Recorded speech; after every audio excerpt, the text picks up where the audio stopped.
Welcome, everybody, and happy World Usability Day.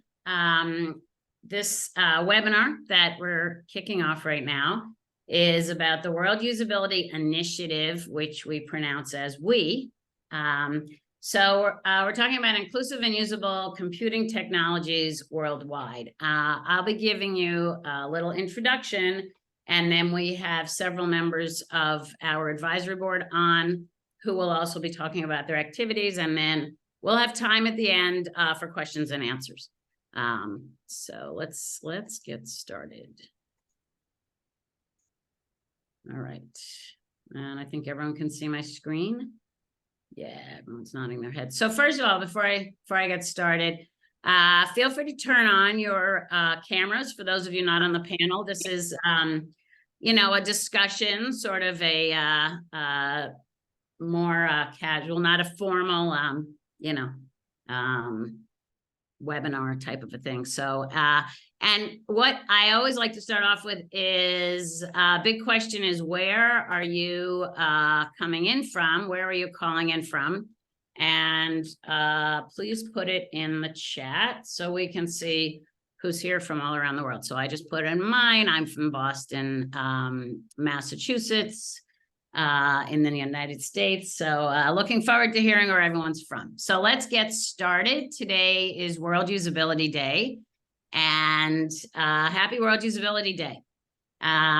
So this year our theme is on collaboration and cooperation, which seems to me like the least we can do these days to try to work together and get things done. So I'm going to tell you a little bit more about what we're doing and our initiatives. So first of all, World Usability Day was started in 2005, and it has always been the goal to get on the calendar of the United Nations. World Usability Day was modeled after Earth Day, and Earth Day was basically started by grassroots efforts. And once it got on the calendar of the United Nations, it took off worldwide. And now it has become one of the biggest drivers of the climate change awareness and movement. So that was the plan. So we still want to get on the calendar of the United Nations, and that's what the World Usability Initiative is. And that's what you'll hear more about. So at this point, our efforts are focusing on that. My efforts are focusing on that. Here's what the calendar in November looks like, and I know it's kind of tiny, but you can see there's all sorts of things related to what we do. So there's no reason we shouldn't also be on that calendar. And by getting on the calendar, we can connect with the United Nations Sustainable Development Goals in a way where we could be working on the ground with people, solving some of our biggest problems. So that's where we're going. Just a little bit to let you know what we've done. So here's all the different years. Here's all the different activities. I can directly point to those big numbers where we got enormous amounts of sponsorship. So that's what we'll be looking for again. But you can see we've been around for a while, and we've been doing quite a lot of work, and we've had quite a big impact. So we started with World Usability Day, and now we have expanded to our initiatives. So the WUI initiatives include World Usability Day, and you'll be hearing about all these others: the Design Challenge, the Speaker Series, Communication Committee around getting us to accomplish these things on the United Nations calendar, and also partnerships. And if you go to our website, you can see at the bottom, and in the interest of time, I didn't make a slide, but you can see at the bottom all the groups that are partnering with us and all the different activities that we're doing. So this is our board, and a lot of folks on the board are on right now, and you'll be hearing from them. And you can also go to our website and see more about what they're doing. One thing I want to point out that I'm real proud of being involved in is this activity where we were so we had a panel at Compass 2023, and I'm going to let Shaima talk about that more since she organized it, but she was on the ground in Cape Town, and the rest of us were pretty much sprinkled all over the world. And it was just a wonderful conversation. And I learned so much being able to talk to the people on the ground in Cape Town. So these are the kinds of activities we were, and again, I'll let them talk about it. Design challenge is coming up every year. We've been doing this, I think for 4 years now. We've got a permanent sponsor in HCI International. Again, I'll let Constantine talk about that. And one thing that I've been working on since really the pandemic is this speaker series. And that's what this is right now. So the idea is that we're having these sessions throughout the year. So World Usability Day isn't just the one day. It's, you know, many activities throughout the year. And this is one of them where we can come together, we can talk about things, and then we can post it on our channel here so that people can come and see, you know, throughout the year. And finally, before I turn it over to the panelists, we've got a petition we've been running for a little while, and we really need to get more signatures. I'm going to put this in the chat so you can go and do it if you haven't already. But that's the summary. And so I'm going to stop sharing, and I am going to, wait, did I stop sharing? Okay. And I'd like to turn it over first to AJ Davis, who is our secretary, and she's going to report on some of the work we've been doing with communications and others. So go ahead, AJ. Great. Thanks everyone for listening in and joining. I'm AJ, and I'm helping with Communications Committee as the secretary.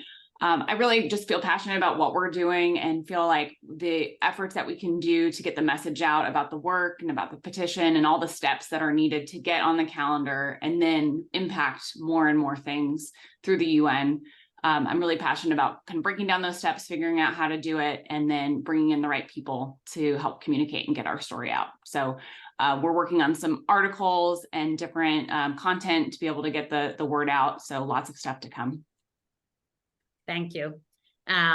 So I think some of the folks on that committee started helping us put together the petition, and now we're expanding it. So, okay, next Gilbert is gonna just talk about the work that's happened this year for the design challenge, and then Constantine will talk about sort of the more connections afterwards. So go ahead, Gilbert.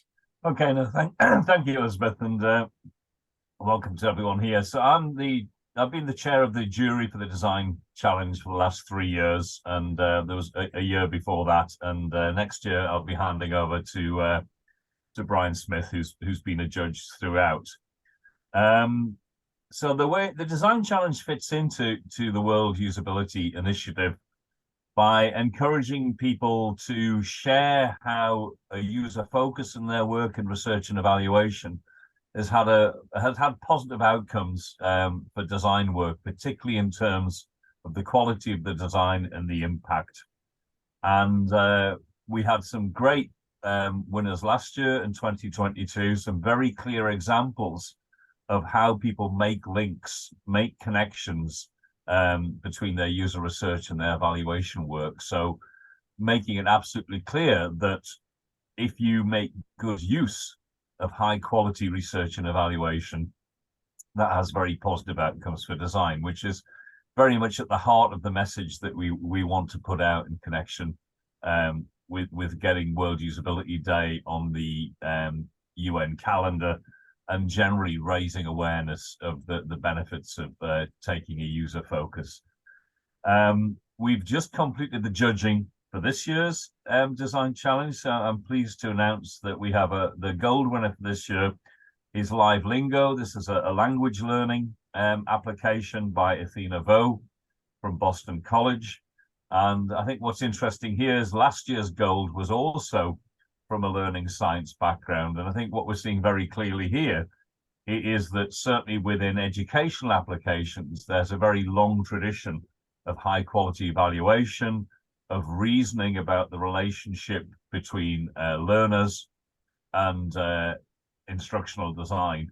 And we're seeing very strong examples from that application area of how to make good use of a broad range of user research, not just primary research, but theory, secondary research, and how to drive iteration by very carefully focused evaluations. So it's good to see another winner in this area, which is making it clear that in long-established areas like educational design, instructional design, that a user focus can be highly beneficial.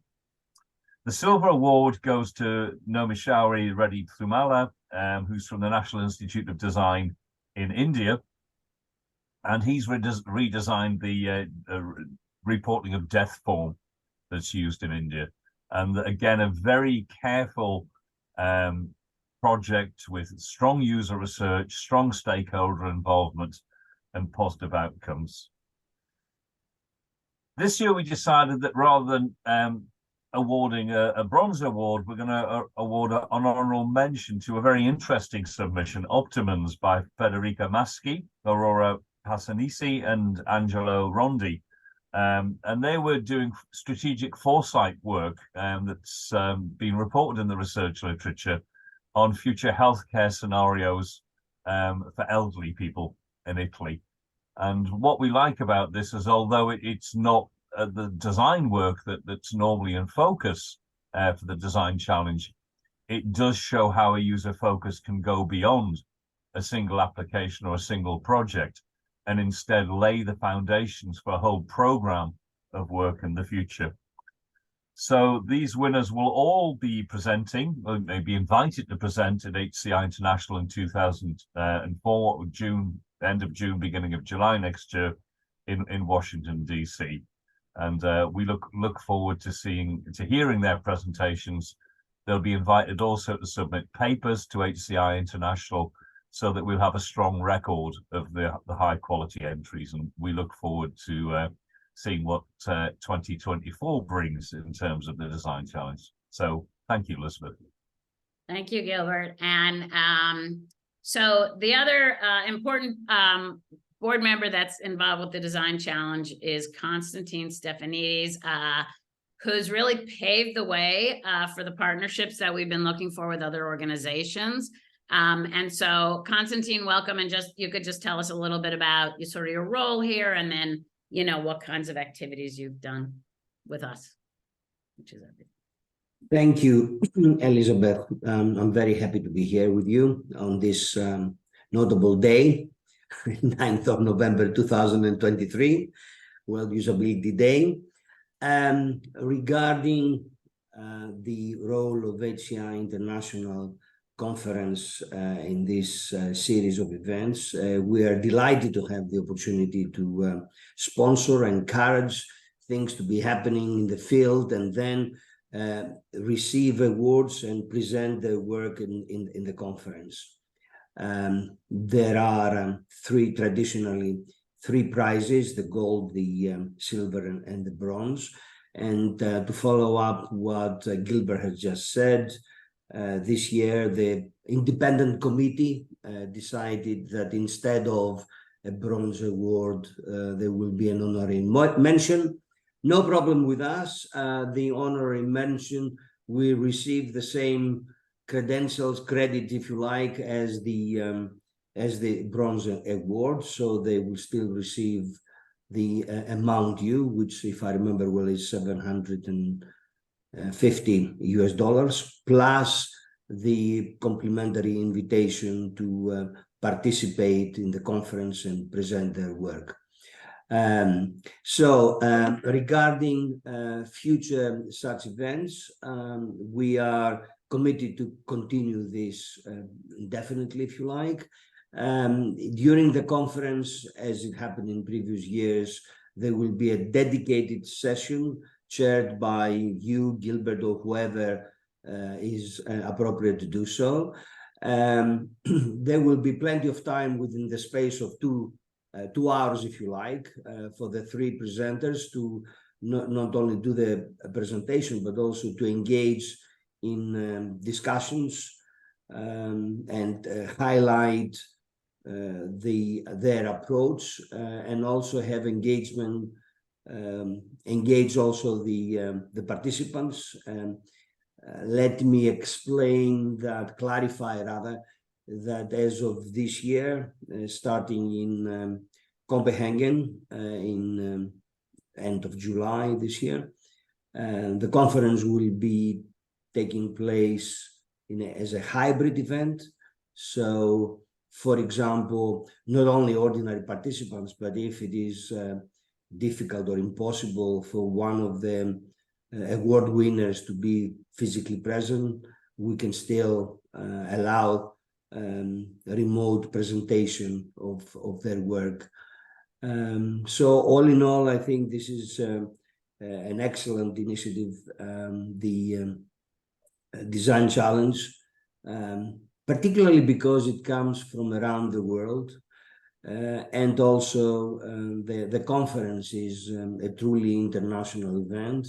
We have over the years engagement from people from more than 90 countries around the world, and our newsletter goes to more than 35,000 individuals around the world.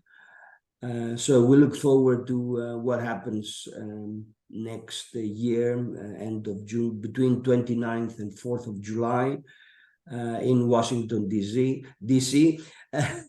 I should mention that on the last day, because it happens to be the U.S. National Day, we're going to have, I'm spoiling the secret, but we are going to announce it. We're going to have some festivities there as well. So that's all from me at this point in time, unless you want me to elaborate on any other aspect, Elizabeth. Whatever you think. I mean, you've covered it pretty well. I'll tell you what I want to say is last summer in Copenhagen was so exciting to be on the stage with the award winners in person, and yet one of them couldn't travel. And so she was there, you know, like on a Zoom and a thing. And then when we did the presentation, she and Gilbert. So we had on, I point up, like you can see a screen, right? Not really, but, and then being there in person, it was just so exciting and really made me feel happy that we're actually accomplishing what we set out to do, which is that World Usability Day was about connecting everybody. And this initiative is about connecting all the organizations, you know, to make the world better through what we do. So we're on our way now. So thank you for getting us started, Konstantin. Yes, perhaps I should also add that the presentation of the awards is happening during the plenary session, which is the eve of the third day of the conference. And we present those awards together with awards conferred by the conference for the best papers of the 21 affiliated conferences and the best poster as well. And whatever is happening, you see a lot of people going up and down the stage. And perhaps this year we need to reconsider how to manage so many people getting awards. But anyway. Yeah. No, it's funny. It's like, you know, the Academy of Motion Pictures or the music, you know, it's like it has grown into that. So it's really wonderful that, you know, that this is part of that. And really right up at the beginning. So even better. Yeah. Yeah. It was fun, yes. Yes. And it will continue to be so. So thank you, both of you, for talking about the design challenge. So the next one is we're doing a bunch of outreach and writing and different things. So I'll turn it to Shaima Lazem, who I don't think you can turn on your camera, but she's got a great picture of herself. And you could talk more about the Compass panel and just you're doing a lot over there in, you know, the Middle East and Africa. So love to hear about it. Go ahead, Shaima. Okay. Thanks, Elizabeth, and happy World Usability Day, everyone.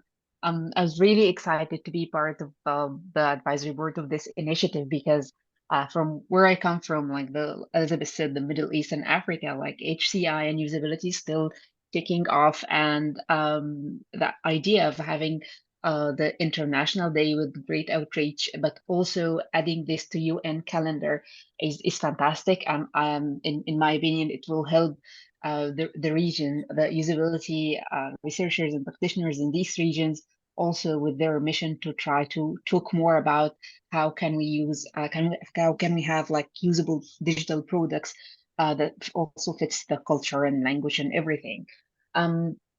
So yeah, so from that perspective, I try to kind of work with the initiative, leveraging some of the connection in the academic world that I already have. So last summer, I was in Compass, which is an ACM. ACM is a Association of Computing Machinery, a professional computing organization, which has this conference that cares about computing and sustainable societies, and basically also cares about sustainable development goals.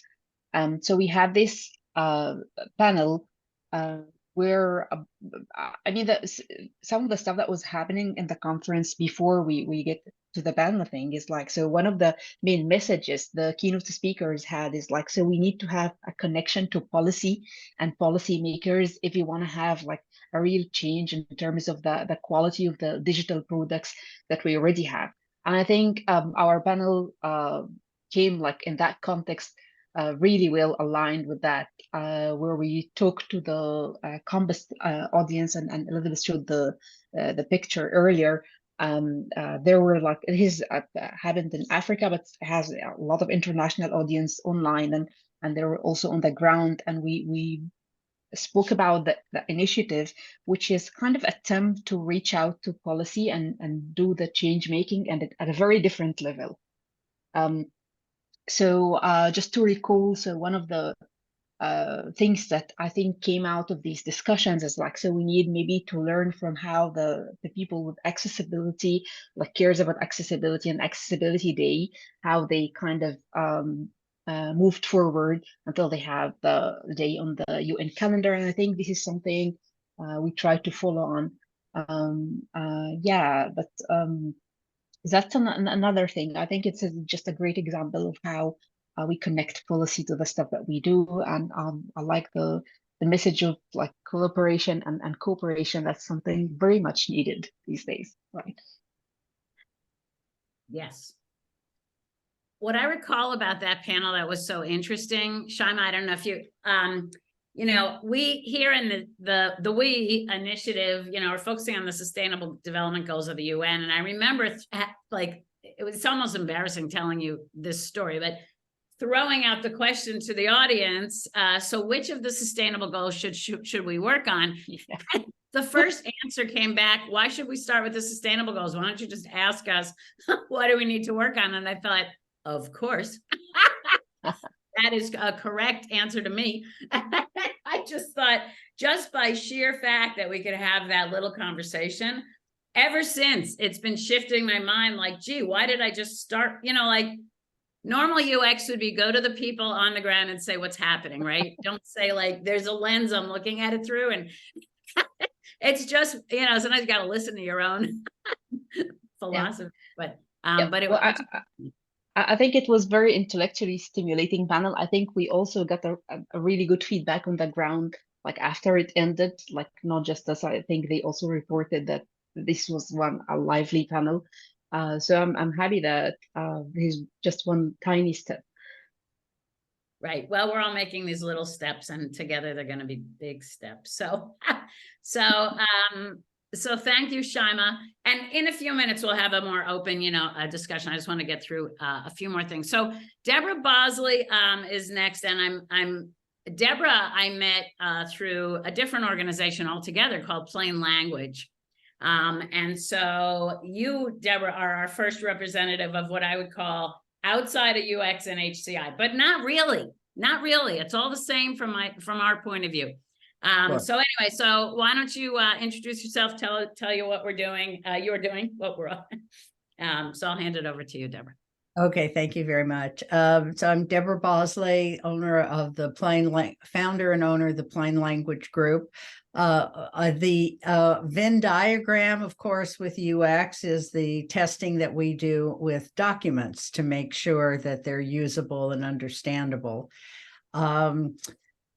So I'm on the committee with AJ, and we're busy trying to get the communication the way it needs to be. I'm also spreading the word about the petition among the plain language, we have multiple plain language organizations. For those of you who don't know, we have one called Clarity, which is an international organization consisting of attorneys and legal scholars and law professors, because the legal field has to really buy into what we do.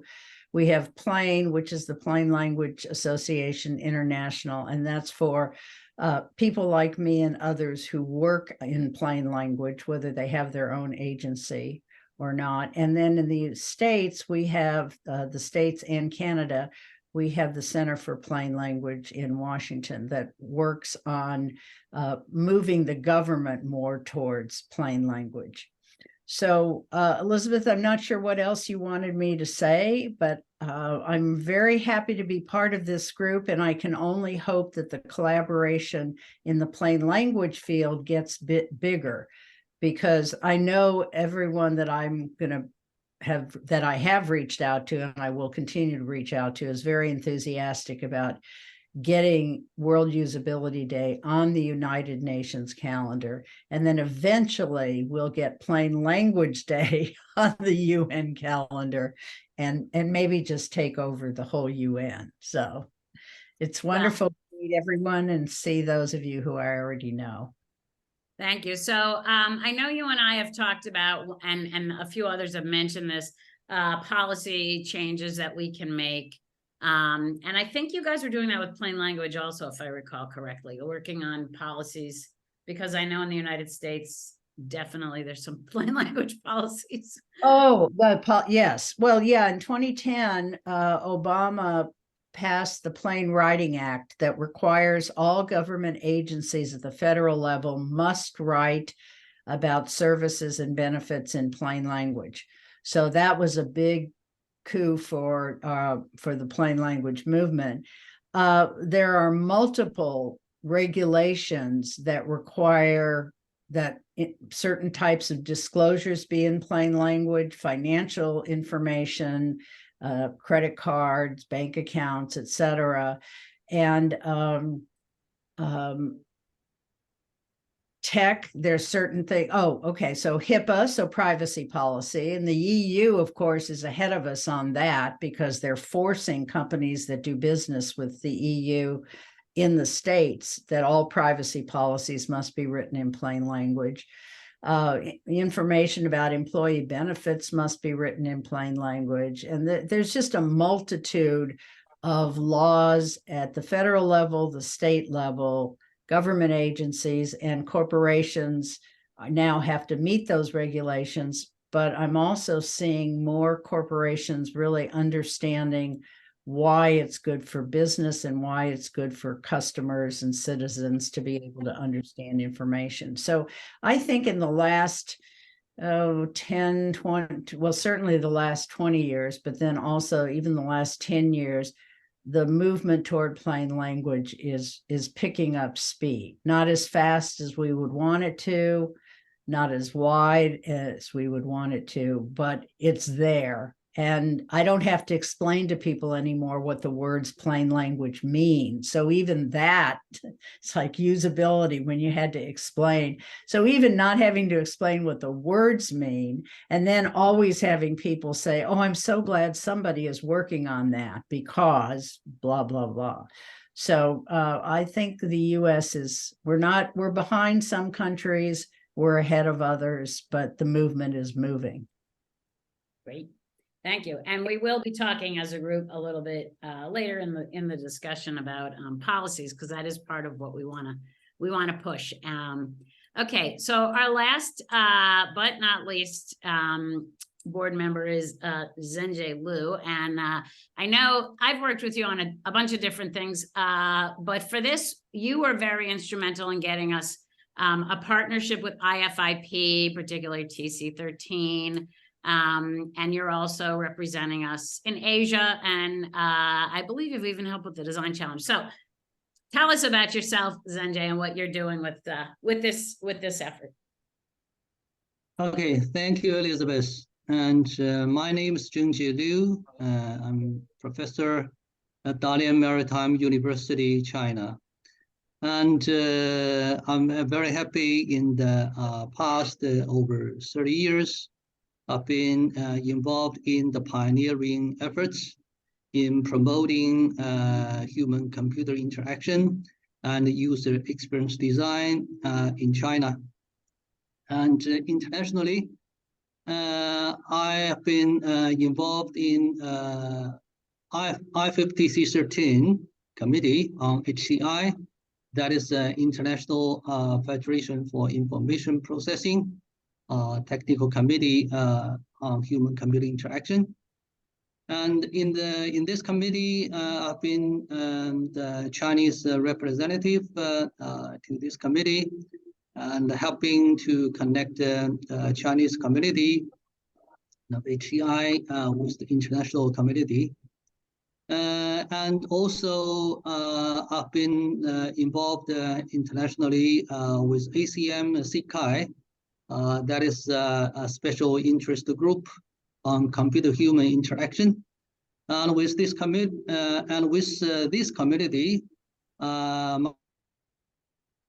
on developing world. I've been the agent chair for developing world, and helping the SICAI to develop connections with developing worlds and we have various activities to help the local communities in Asia, Africa, and Latin America to grow up. And recently, I've been involved in this group, the World Usability Initiative, and I have been helping with to build connections with I-50C13 with this group, and also I've been involved in the efforts to develop the petition, and also with the communication front. And in the future, I hope I could do whatever I can to help this group to realize its objective. That is to help to increase the awareness of usability in general public and also decision makers.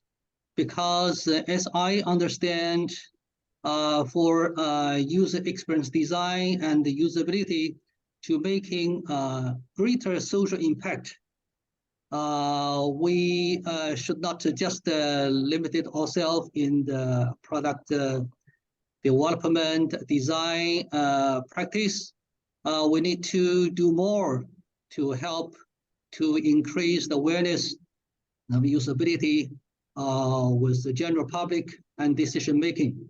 And so that's from me. Yeah, thank you. Thank you.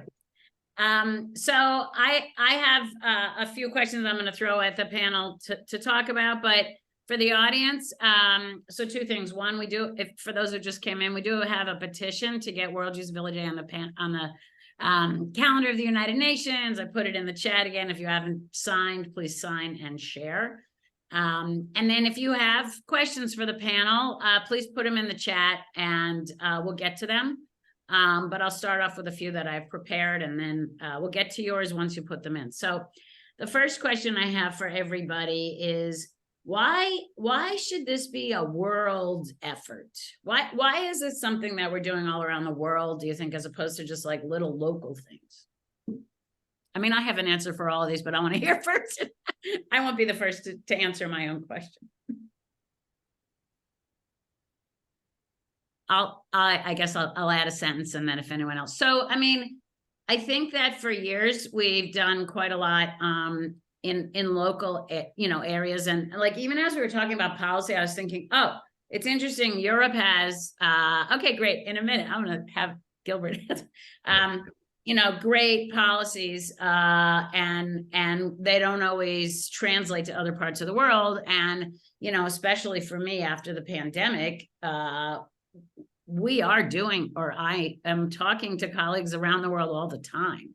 And so we are a global community at this point. The internet, the pandemic, everything. So, all right, I'm going to throw it over to Gilbert. And Okay, all right, thank you, Liz. I think that, you know, I've worked on the engineering side in computing and on the creative side in design schools.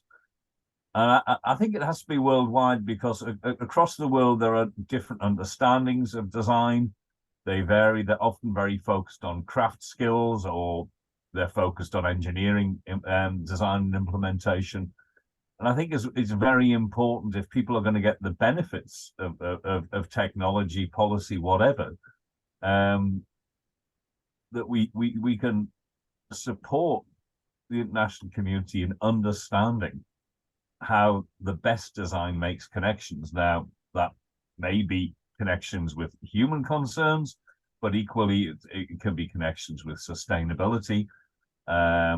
That I think that general approach to design thinking, or as I prefer, design thoughtfulness, is something that generalizes. And I think particularly outside of Europe and North America, I think there are often traditions of design and creative practice in place which aren't recognized locally as being valuable. And I think there's a lot to build on in terms of, you know, developing culturally appropriate resources. So I can't really see how, you know, if you framed design appropriately, that it won't be of benefit wherever you are in the world. I mean, I completely agree. I think what's interesting too is, you know, as we start to look at our, I'd say, cultural differences in design in different parts of the world, it's incredibly important that we understand those things, because I just remember, and this was some time ago, when I first learned about gestures meaning different things, and I don't have to illustrate, but certain gestures that maybe I thought were common or I used at one part of the world were actually insulting in another part of the world, or colors meaning different things. And then we also have, you know, the basic human issues of accessibility, which I know some of you have been working on for a long time.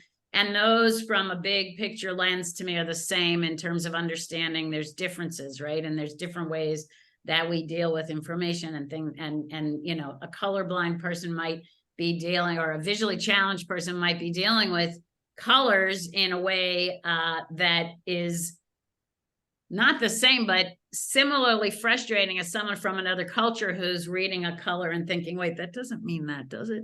And so to me, it's all sort of about the human, the human existence that we're trying to, you know, make better. Go ahead, AJ. I think the other part of it too, for me, is like, we're helping accelerate change by sharing. So by understanding and sharing the things we've learned, the things that work, the things that don't work, at a global scale, we can really amplify that work. It may not work in every case, but at least we can share and have inspiration for what kind of solutions and what sort of research questions to be asking. And I think that at least I see like different regions kind of focus on different intersections of usability and, you know, voting, intersections of usability in business, and all these different places.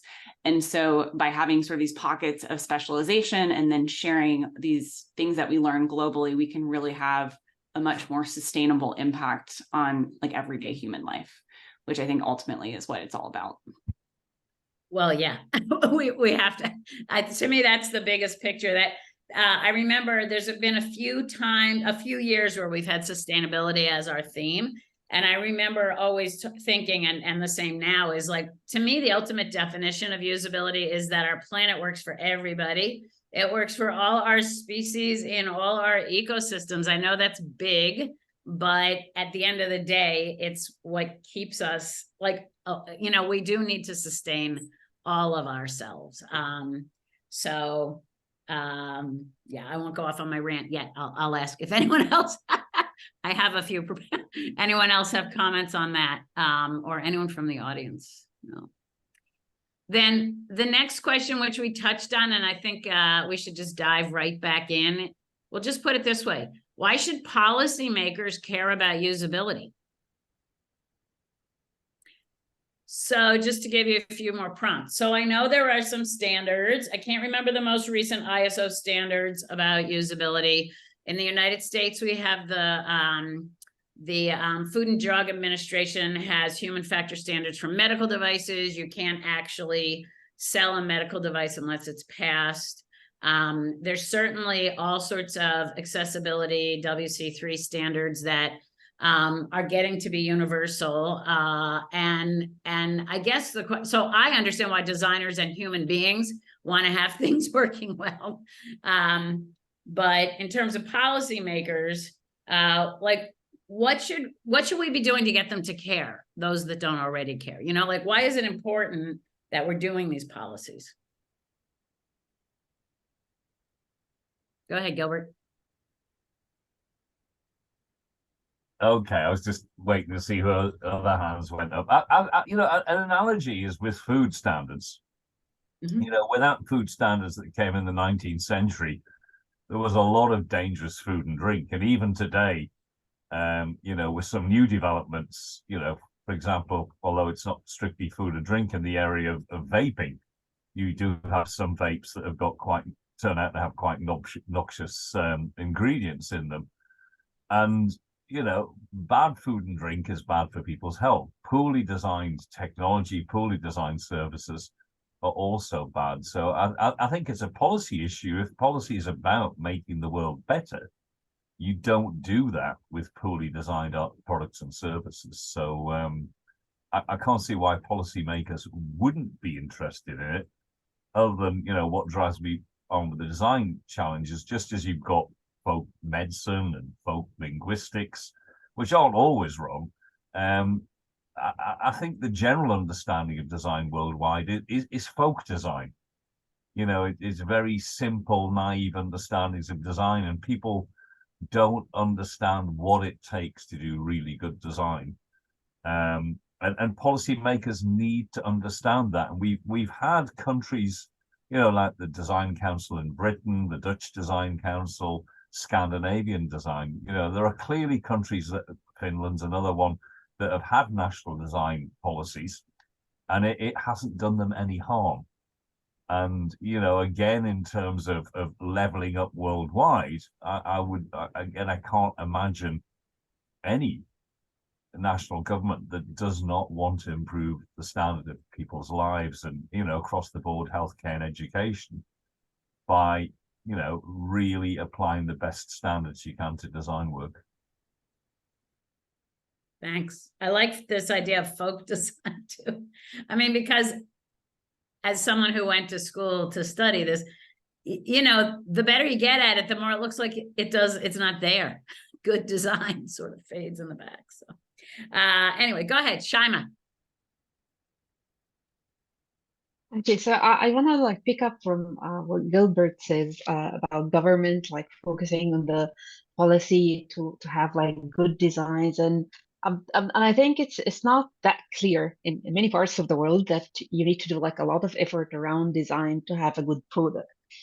Particularly like it could be because it's like, so you're used to like importing like technology rather than designing them and yourself, so that's why it's this level of design is kind of absent from a perspective. To me, it's like there is still need to be a good communication with the policymakers so that they could also understand the difference between a good and bad design and what implication that might have, especially if they are talking about technologies for education or healthcare.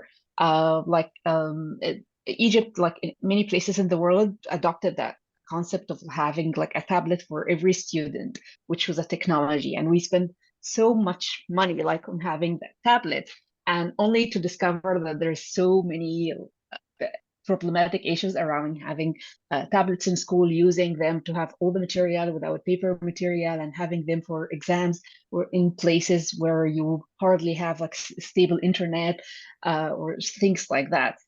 So the idea still of having a technology to solve your problem without understanding the design aspect is a real thing, and it costs too much if you don't understand, and if you're at a policy level making decisions that doesn't make sense in reality. And just today I was having a conversation with someone who works with AI and AI policy, and strangely enough, like he was saying that the HCI people will have a great deal in persuading like policymakers in Africa to adopt or not adopt AI, because he said like if I can get to the policymaker and give them like a design that really works, that's what will convince them to use a technology. Otherwise, it doesn't work like this. So so I think there's so much work that need to be done around policy, a lot of communication with policymakers, and make them like really reduce the gap between their understanding of technology and how it works and the effort behind that. I mean, this is a really such an interesting story you just told about the tablets. So this was all over Egypt, like kids all over Egypt were getting tablets. Is that, Yes. if I understand correctly? I mean, that's like, so at first when you started, I thought, wow, that's awesome. Like that's like the whole country. And then as you went, this is like I imagine the normal. This is what you're describing. Even someone like me who understands usability, I thought, oh, that's fabulous. And then as you're talking, I thought, oh, of course. That's problematic. Can't depend on the internet everywhere in you know, a country that has, you know, some rural areas like almost every single country. And then, you know, as you were talking about, well, and there's some value in paper. You don't need to go. This is part of what's happening is the excitement, or I should call it maybe the promise of technology solving everything without actually trying to figure out what problem we're trying to solve. I feel like I'm talking to my graduate students. So first, let's start with what problem are you trying to solve, and then go off and solve it, as opposed to, you know, just throwing technology at something. So, wow. All right, let me go to Deborah, and then I can go back to my ranting and raving. Go ahead, Deborah. So I wanted to just mention in terms of policies here in the United States, as I talked a little bit earlier, well, the problem with policymakers, well, let me say it this way. The problem with the policies we have that require plain language is there are no certain consequences if government agencies and or companies don't do it. So a lack of consequences is problematic, despite the fact that death and financial ruin can be the result of people trying to make decisions based on information they don't understand. One thing that's been a little helpful is that there have been some lawsuits that involve contracts where the judges have determined that the contracts are invalid because the person who signed it could not possibly have understood it. So there's been a bit there.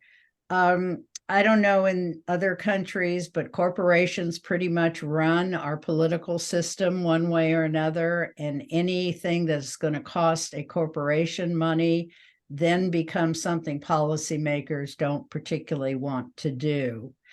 And legal, of course, is always a problem because their job is to mitigate risk, which means, one, they sometimes don't want people to really understand what they're agreeing to. But even more to the point, I think they don't understand that something can be written in plain language and be legal at the same time. And we don't have a, like the Center for Plain Language, because of our 5013 status as a nonprofit, we are not allowed to advocate for political gains. Right. So we use the word we're educating policymakers. But I think for us, at least, the problem is policymakers and corporations often don't see the true money benefit to them, because in the United States, whatever the question, the answer is money. So if it costs the government money to not do it, it would happen. If it costs corporations money to not do it, then it would happen.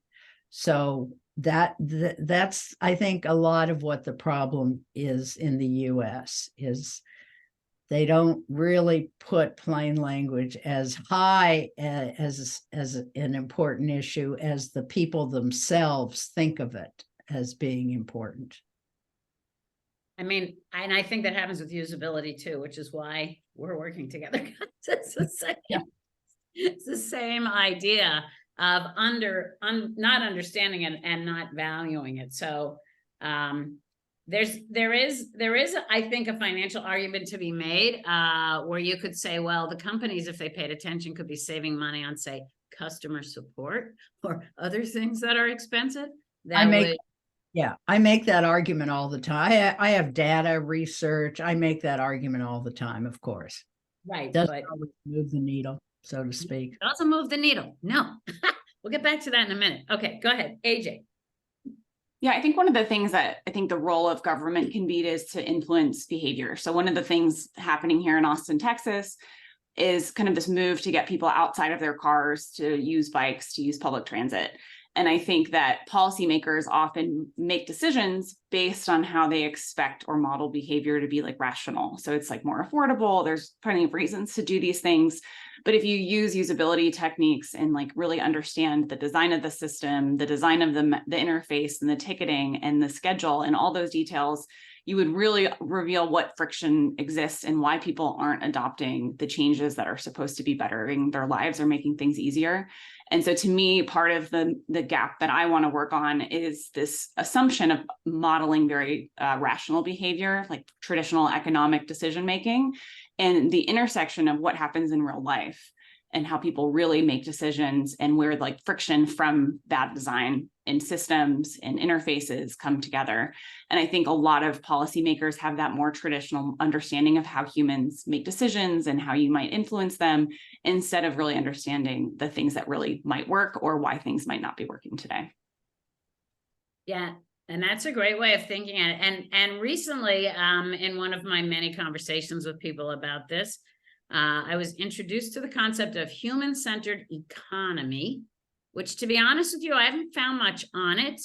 I love the idea, but I actually did a little research and could not find a lot on it. But and by the way, if anyone has any references for human-centered economy, send them my way. But I think in some ways that's the concept, and I'm not an economist, so I don't want to get out of my lane too much, but I do think the idea that, both, Deborah and AJ were talking about just now in terms of like a motivator, right now, technology gets built in, I believe, one of two ways. It's like marketing, can we sell it? And that's working really well. I mean, how many of these things have I got over the course of my life? Way more than I need. One would have been fine, and I would just keep making that one work for me, but that's me. And then the other thing is technology driven. And as someone who was at the Media Lab at MIT, I could tell you, like, people sit around all over the world and say, wow, I can invent that. Okay, I'm going to build it and sell it, right? Instead of, what do people need? What kind of technology should I build to solve this problem? And I think that's human-centered design, but I think that's also part of this idea of human-centered economy. So I think that's an interesting thing to think about. I think we'll do one more question. If people in the audience have questions, please drop them in the chat. But for you board members, I'm curious to know what your vision for WUI is in like 5 years, 10 years. Like, where do you guys see things happening? Of course, I'll go last because I'm always like the vision, but like if we're assuming we're successful, what do you see happening? What do you see? Go ahead, Deborah. I'm sorry, I didn't realize you wanted if we're successful. I didn't mean if, I meant we will be successful. I shouldn't have said it. Yes. Okay, pardon me for that. Actually, I'll pass on that because I was going to talk about the problems that ChatGPT is going to create for all of us. But okay, we're going to get next in, and the other last question was about AI. So yeah. Well, we can combine the two if people have thoughts. I guess I'll say what I think will be successful is that sort of the way. So Earth Day in 1970, nobody knew about recycling. This book came out, Silent Spring. It was about how DDT is killing the birds. And somehow that got everyone the idea, oh, wow, let's stop killing the birds. Oh, wait, that's the whole environment. And then it kicked off this Earth Day thing. So to me, people will be doing that. They'll be saying, wait a minute, I'm pulling minerals out of the earth and throwing them out every few years. Let's not do that. And also let's make this, like, if it's a phone, it's a phone. If it's like a computer, but like all these screens and all this, like, let's make this work for people, you know, that to me, the way Earth Day was successful in getting recycling, honestly, you can go to almost anywhere in the world. And I've gone to a lot of places in the world, and there's a recycling bin for your like bottles, you know, that's success in that regard, and that it got people thinking about these things. So I want people to stop blaming themselves when something doesn't work, and stop saying, I'm not good at technology, or, oh, user error. And instead I want them to say, hey, that design needs to be fixed. Let's get it fixed, and not blame the human. That's me, but, all right, so let's talk about it. Oh, go ahead, AJ. And then we'll end with A. Go ahead. So I think there's like the things that we're specifically working on. So I want to be on the UN calendar. I want the UN to be thinking about usability as they work to achieve all of the sustainability goals. But the one that actually came to mind is like the story that I'm telling myself of where I want us to be is I want politicians to be running for office with usability as one of their main goals. I want to make the world a better place by making our government work in a way that's user-friendly.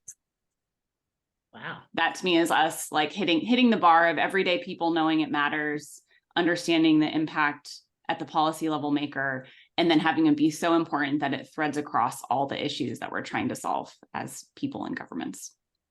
God, I don't know how to top that. That's awesome. I like that. That's great. Thank you for that. Okay, so yes, that would be, yeah. See, this is why it takes a committee, because we all have different strengths and different ways of describing things. So go ahead, Gilbert.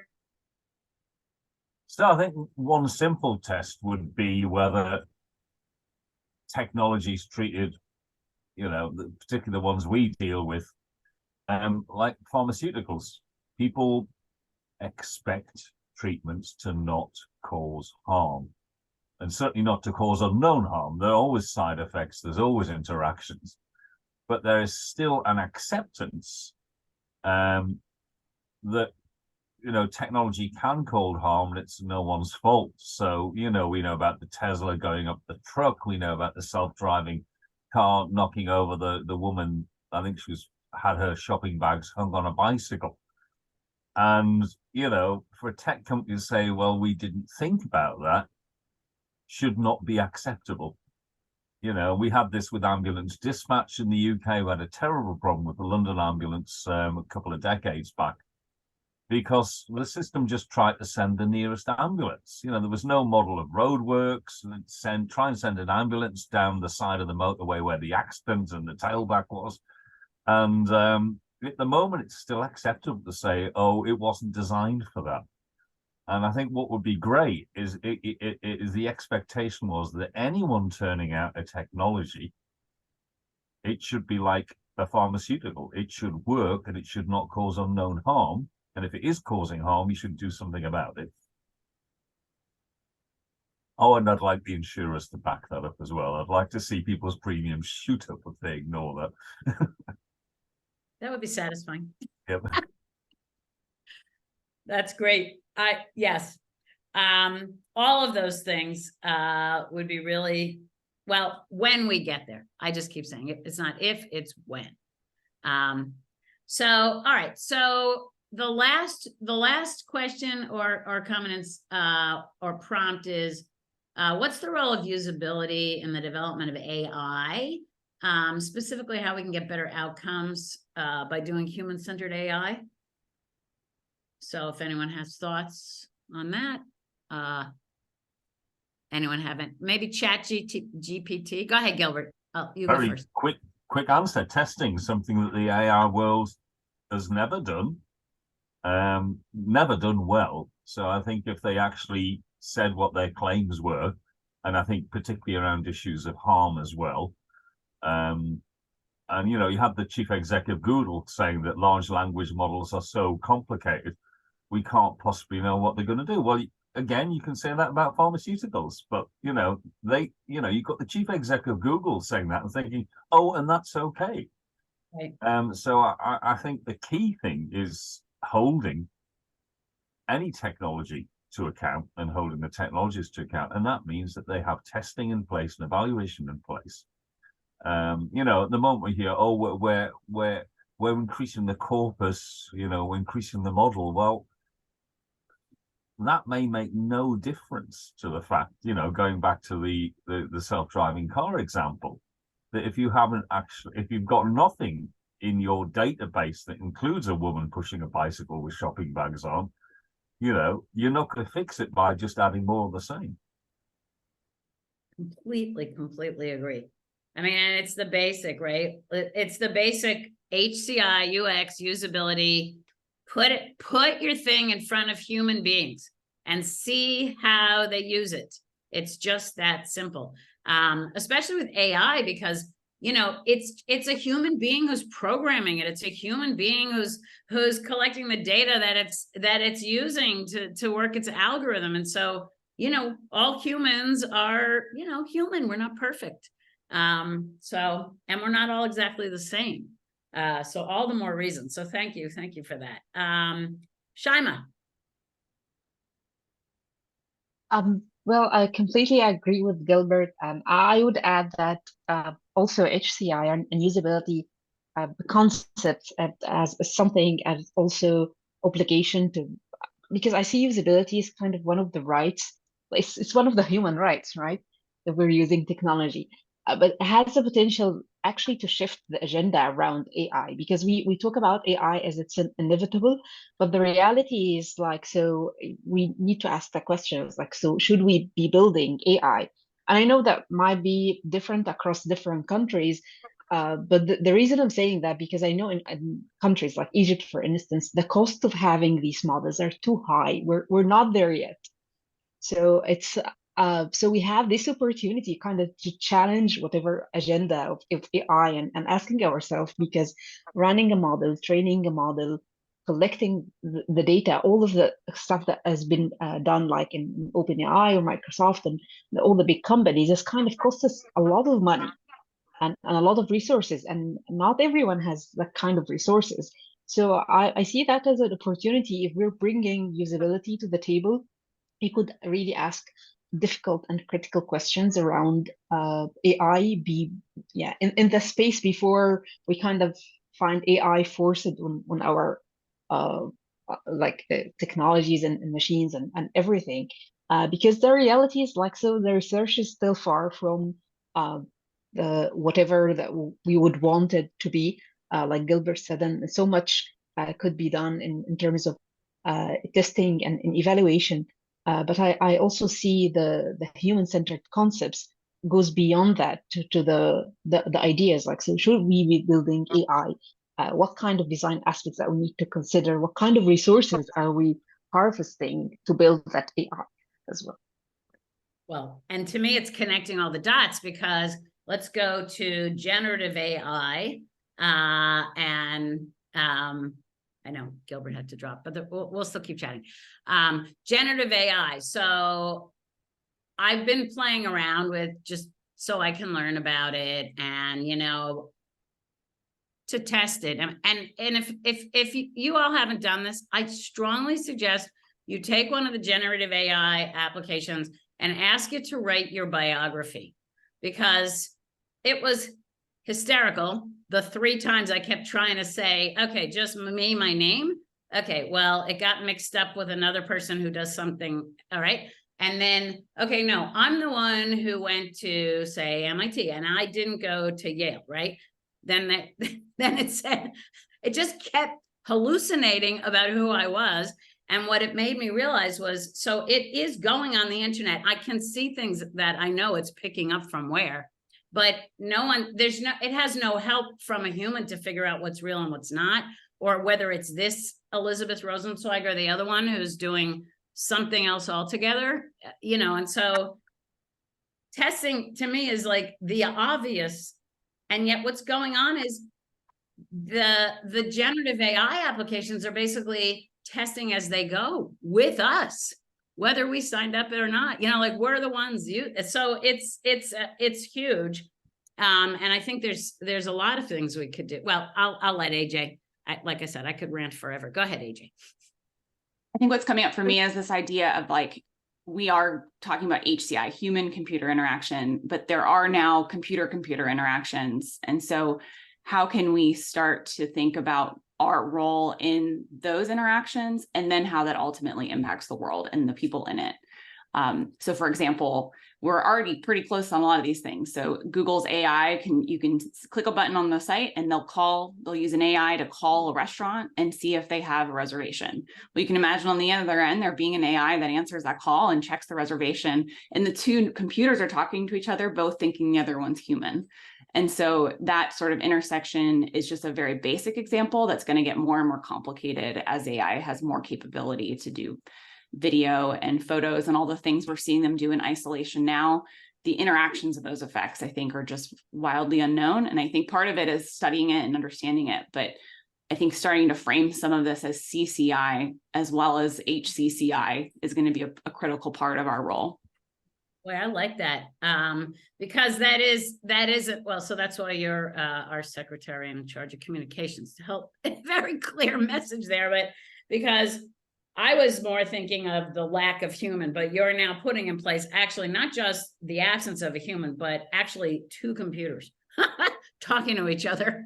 And then I can only imagine where that could go if the data, the data set they're working from is also generated by computers.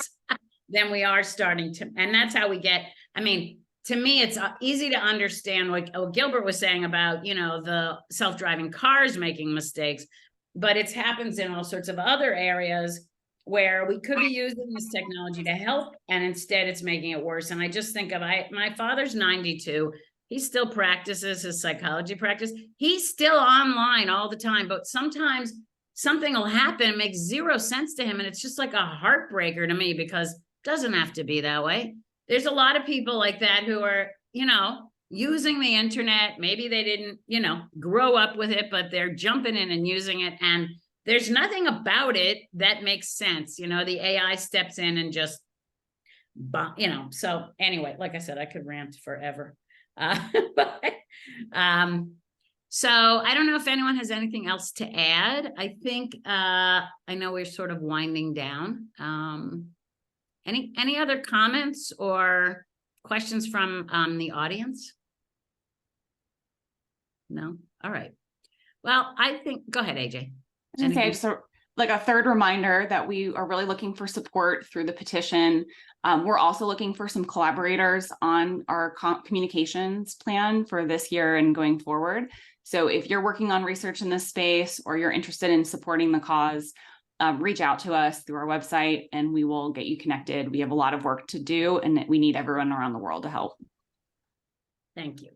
So I posted the link to the petition one more time in the chat. And for those who've signed up, or I think there's a couple that added, I'll add. There will be an email later. I'm going to include the links to I got a list of all the organizations that everyone mentioned. So I'll put links in so everyone can see those. And then you'll hear when the recording is done. I'll post that. And I think that's a good way to end. So happy World Usability Day, everybody. And we'll see you at the next event. Bye. Thanks, Elizabeth. Happy World Usability Day. Thank you, everyone. Thank you. Bye-bye. Bye.